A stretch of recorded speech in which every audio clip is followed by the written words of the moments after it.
Welcome to this week's Quick Charge. Paul wrote these words: love doesn't bear a grudge, or it doesn't tally wrongs. Jesus said in Luke 17:1, it is inevitable that offenses will come. Offenses are oftentimes hard to recognize because they're not always obvious. They can run silent and deep. So how can you tell when an offense in your life has been resolved, when you're really over it? Well, we use Joseph as a model in Genesis chapter 45.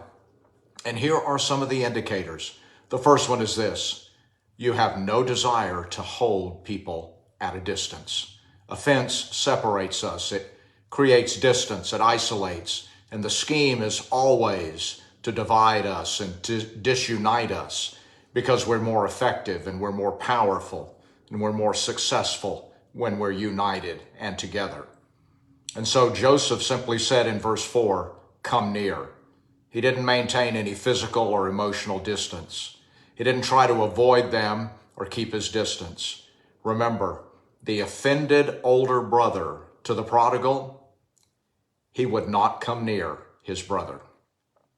Secondly, you have no desire to rub it in. Joseph's brothers bowed and groveled at his feet, but the Bible says Joseph lifted them up. In verse number 5, he said to them, don't be grieved with yourselves. In other words, I don't want you to live under regret or shame or pain. When we're free of offense, we won't ever use it as a means to rub it in or to rule over someone emotionally. Well, you should be sorry. You ought to feel bad. You should be ashamed. How could you? Paul calls this to traffic in shame, or to use guilt trips. In verse number 22, the Bible says Joseph gave them each a change of garment. He didn't want them to wear home what they had on when they came. Thirdly, you have no desire to see them punished.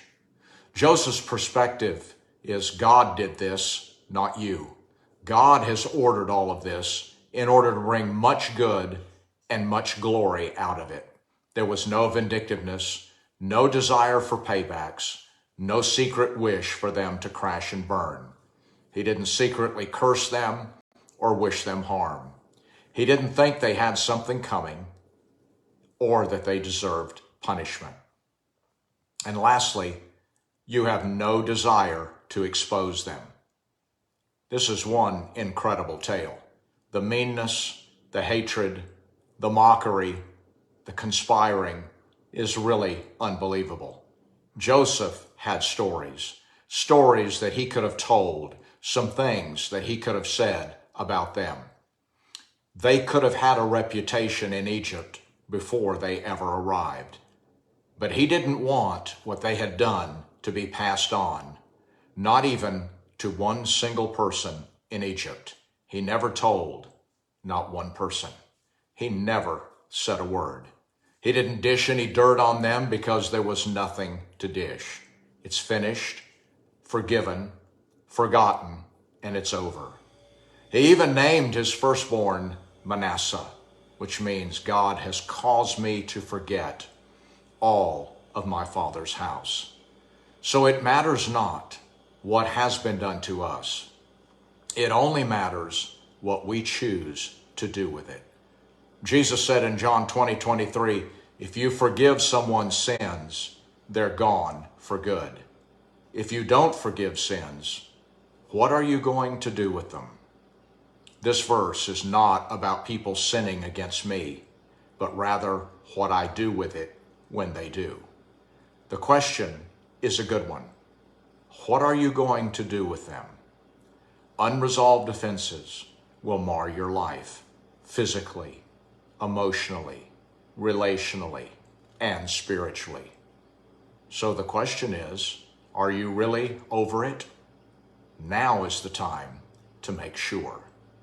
Join me next week for another quick charge. God bless.